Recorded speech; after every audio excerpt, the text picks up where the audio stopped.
Le protocole sanitaire pour les assistantes maternelles, le port du masque n'est pas obligatoire si les parents donnent leur accord. Et pour certains médecins, c'est plutôt une bonne décision, notamment pour le développement des plus petits. Les explications de Mélanie Ferreira et Corentin Marabeuf. Un jeu qui bouge et en échange, un sourire communicatif de Corinne.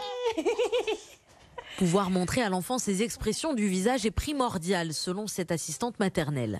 L'échange et puis l'ouverture, l'éveil, la prise de conscience, qu'il y ait une interaction aussi entre elle et moi, et puis qu'on parle le même langage en fait. Une interaction impossible avec le masque selon la professionnelle. Elle a donc décidé depuis le premier confinement et en accord avec les parents de ne plus porter le masque en présence des enfants.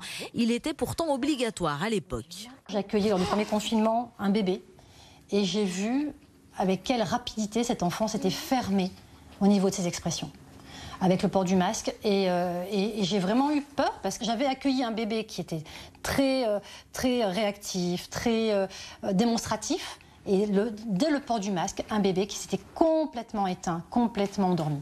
Préoccupation également du côté des orthophonistes. Quand on apprend à parler, on se cale sur la parole de la personne qu'on a en face de soi. Et forcément, si on n'a pas ce retour de la bouche, de toutes les expressions de la face de l'interlocuteur, forcément, on peut moins apprendre à faire comme lui. Difficile encore de mesurer l'impact du port du masque chez les petits, dans l'attente de nouvelles études scientifiques sur la question.